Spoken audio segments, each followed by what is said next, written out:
नमस्कार. भावमुद्रा या दुर्गा भागवत यांच्या पुस्तकातील ऊन पाऊस या ललित लेखातील काही उतार्यांचे आज मी अभिवाचन करीत आहे. भाद्रपदाची अखेर. नागवा पाऊस पडत होता. उन्हाची कोवळी पण लखलखीत सोनेरी तिरीप त्या पावसाचे अंग भेदून पलीकडे जात होती.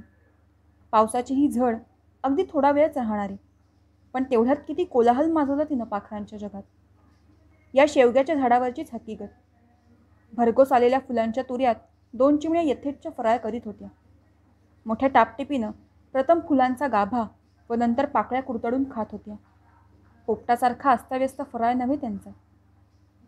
थोडेसे खायचे आणि बाकीचे मुरदाडपणे उर्मटपणे वारून विखरून टाकून चालते व्हायचे ही त्यांची तऱ्हा. त्या 2 चिमण्यांना ती बिलकुल पसंत नव्हती. पोपटाकडे पाहून नाक मुरडून सारखी टिकेची चिवचिव करीत, जणू त्या तो मादक किंचित उग्रगंधी किंचित सुगंधी असा तुरट पण मधाने भिजलेला चारा भक्षित होत्या. तेवढ्यात हा पाऊस आला. जन्माला आल्यापासून गेले 3 महिने त्यांनी ढगाळ पावसाळी वातावरणच काय ते पाहिले होते. काळोखाची त्यांची आठवण अजून बुजली नव्हती. रोज रोज येणाऱ्या रात्रीमुळे त्यांना पहिल्या 2 महिन्यातल्या त्या काळोखाने, उबेने, तृप्तीने आणि सुरक्षितपणाने भरून गेलेल्या जीवनाची नित्य आठवणी. पण आता ते सादीतले घरटे नव्हते. आता पिसांची मऊ गादी नव्हती. मायेच्या पंखांच्या काळोखातील ती मायेची ऊब नव्हती. तो अर्धा चावून लिबलिबीत केलेला मऊ घास नव्हता. आईबापांनी लांब लांब भटकून गोळा केलेले ते नित्यनूतन मेवे आता नव्हते. आईची गुळगुळीत टोकदार चोच त्यांच्या मस्तकावरून पाठीवरून आता फिरत नव्हती. काहीतरी अतर्क्य घडले होते. एकदम नव्हे, अगदी हळूहळू.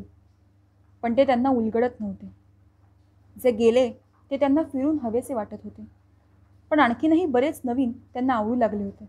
नव्हे, ते नवेच त्यांना सारखे खुणावून बोलवीत होते. आणि ती दोघे एकमेकांना चिकटून राहून त्या नव्या जीवनाच्या आदेशाकडे धिटाळीनं आणि अगतिकपणानेही जाण्यासाठी धडपडत होती. पहिल्याने त्यांना काळोख ऊब आवडायची. जरा आई बाजूला झाली की त्यांना रडून गळे काढावे. मग त्यांना एकमेकांच्या अंगाला ऊब असते याची जाणीव झाली. मासाचे 4 संवेदनक्षम गोळे धडपडत एकमेकांच्या अंगावर माना टाकून पडू लागले. पावसाळ्यातल्या जलधारांचे लयबद्ध संगीत त्यांना फार आवडायचे. कारण त्यावेळी आई बाहेर जात नसे. त्यांच्यावर अलगद पंख पसरून ती बसे. पण पाऊस कमी झाला की आई मुकाट्याने दूर दूर जाऊ लागली. प्रकाशाची तीव्रता वाढली. वस्तूंचे आकार त्यांच्या तान्ह्या डोळ्यांना भेडसावू लागले. पण हळूहळू त्या प्रकाशाची ओढ त्यांना लागली.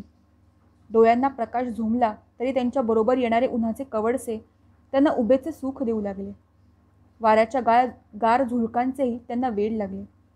आईने आणलेला घास गिळण्यासाठी जशाच तोची वासायच्या तशाच ती आता चारा आला की वासू लागली. जीवनाचा नवाच उन्माद त्यांना त्या चाऱ्याने शिकवला.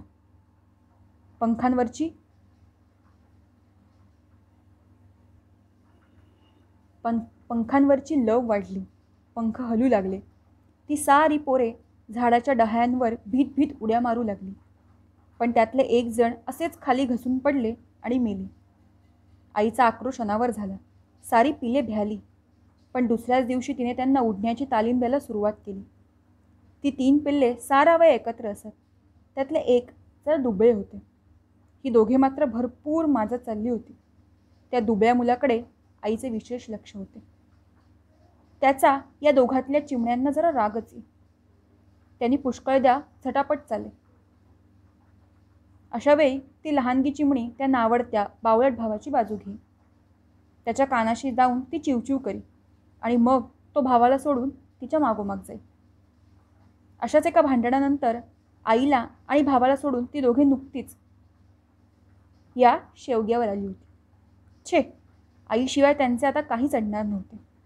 आईसारखीच पिलांची कुंचित तिच्या अंगावर आता घट्ट बसू लागली होती. आईचाच हुकमती आवाज तिनं उचलला होता. तीच तीक्ष्ण नजर तिच्यातही आली होती. चोच अजून ओलसर असली तरी तशीच कार्यक्षम होती. आईचाच आ म्हणून एक दिवस तिनं आपल्या त्या भावाला मस्तकाला चोचीनं खाजवलं. तो सुखावला.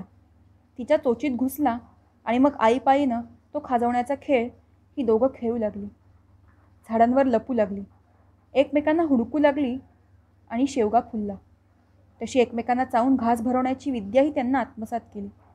चिवचिव करून त्यांनी आपला आनंद व्यक्त केला, कारण आता ती मोठी झाली होती. दुसऱ्या वाढलेल्या चिमण्यांसारखीच ती सारं करू शकत होती. फक्त थोडे दिवस गेले की ती तेवढीच मोठी होणार होती. एक दिवस काय झाले, त्या घरातल्या एका खिडकीतून आरशात सूर्याने दिशा बदललेल्या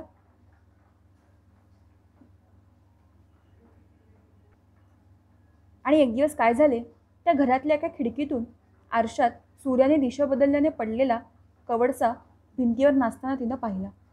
झाले, त्याचाच ध्यास तिला लागला. तो नाचता वाटोळा कवडसा पकडण्याचा छंद तिनं घेतला. एक दिवस ती त्याच्याभोवती नाचली, पण तो सापडेना आणि मग तिचे लक्ष त्या आरशाकडे गेले. ती जवळ गेली. आत दुसरी चिमणी तिला दिसली. ती गोंधळली, रागावली, मान वेळावून ओरडता ओरडता बेजार झाली. नरही मागे होताच, पण त्याला त्या आरशातल्या चिमणीची भुरळ पडली नाही. त्या चिमणीच्या जवळही एक नर होता, पण छे, त्याच्या अंगाला तो मादक गंध नव्हता. मादीच्या अंगाच्या वासाचे आकर्षण त्याला आरशात आढळले नाही. त्याला त्याच्यात काही गंमत वाटेना. पण ती मादी मात्र दिवसभर खाणेपिणे सोडून सारखी आरशासमोर पंख फडफडवीत बसायची. नराने आणलेले घास पोटात गेल्यामुळे तिला अन्न मिळत होते. 1, 2, 3, 4 दिवस असे करता करता आठवडा लोटला. 15 गेला. महिना व्हायला आला. तिचे वेड वाढतच होते. पण दुपारी भूक उचलून उठली. ती माती उकरू लागली. त्याचवेळी दुसरा एक चिमणा तिकडे आला. ही सुंदर वयात आलेली मादी पाहून तो एकाकी नर खुलला. त्याने चिवचिव केली. मादी दचकली, दूर पळाली. पण हा चिमणा भोळा नव्हता. नवथर प्रेमाची कला त्यानं कधीच मागे टाकली होती. अनेक माद्यांची प्रेम त्याने अनुभवली होती. तिचा पाठलाग त्याने केला, इतका की ती मादी सुन्न होऊन उभी राहिली. प्रतिकाराचे अवसानही तिला राहिले नाही. नराशिवाय एकटे कसे जगायचे हेही तिला माहीत नव्हते. तिचे शरीर भारावू लागले होते आणि कोणीतरी तिला जवळ हवे होते. त्यामुळे त्या नराची हुकमी जरब, त्याच अनुयन तिला हवासा वाटला. पण त्याच्याजवळ तो पहिल्या नरासारखा गोडवा तिला आढळला नाही. पण ती आता उदासीन होती. आपल्याच मध्ये गुरफटली होती. घर बांधायचे होते. सारी जमवाजमव करायची होती. तोही तिला तत्परतेने मदत करीत होता. घर झाले. 5 पांढरी अंडी तिनं घातली आणि मग ती नराला विसरली. मागच्या आणि यासुद्धा. पिल्लं बाहेर पडली आणि ती रात्रंदिवस घरट्यातच बसू लागली. बाळांपेक्षा वेगळे तिला काहीच माहीत नव्हते. अजूनही तो नर त्यांचं शोषण करीत होता, रक्षण करीत होता. अजूनही तो नर त्यांचे पोषण करीत होता, रक्षण करीत होता. पण एक दिवस त्यातला एक पोर कावळ्याने पळवलं. जरा कुठे ती चारा आणायला गेली तो हा प्रकार झाला. हा एक नवाच शोक तिला झाला. आता ती पोरात इतकी गुरफटली की सांगता सोय नाही. पण पिलांनी पंख धरले आणि तो नर अचानक एक दिवस दुसऱ्या चिमणीकडे उडून गेला. पण आता तिला एकटे वाटले नाही. तिची तृप्ती चळली नाही, कारण त्या पिल्लातला एक जण फारच भराभर वाढत होता. त्याच्या गळ्यावर मोठा काळा ठिपका, तो कंठमणी त्याच्याच बापासारखा दिसू लागला होता. तोच वर, तोच भाबडा प्रेमळ भाव त्याच्या डोळ्यात होता. जुने नवे एकरूप झाले होते. त्या पोरात तिचा जीव गुंतला. इतकी पोरं दूर झाली, तिला त्याची पर्वा वाटली नाही. पण त्याच्या भोवती तिने प्राणांचे कडे घातले आणि तोही तिच्याच साहचर्यात सुखी होता. आणि फिरून एकदा सरत्या पावसाळ्यात उन्हाळा पावसाळ्याचा खेळ एक दिवस पूर्वीप्रमाणेच झाला. मागव्या पावसात सूर्यकिरणे चमचमली आणि नंतर पाऊस थांबून इंद्रधनुष्याची कमान आकाशात झुलू लागली. फिरून तो खट्याळ वारा पानांजवळ काहीसे कुजबुजला आणि वाहून रित्या झालेल्या जीर्ण मेघांवर पांढरी स्मितरेख खुलली. फिरून एकदा त्या मादीची स्मृती चळली. जुने मागे पडले. नव्याची ओढ फिरून लागली. अगणित अंडी ती घालणार होती. नव्हे, घालायला हवी होती तिला. नियतीचा तो हुकूम होता. त्या हुकुमाची ती बंदी होती. तो नवतारुण्याने रसलसलेला नरही अननुभूत प्रणय भावनेने उन्मत्त होऊन आपला काळा कंठमणी फुगवून अर्धस्फुट आवाज काढू लागला होता. आजूबाजूच्या साऱ्या नरांचे त्याच भावनेने गदगदून सुस्वर झालेले आवाज त्याला साथ देत होते, उत्तेजित करीत होते.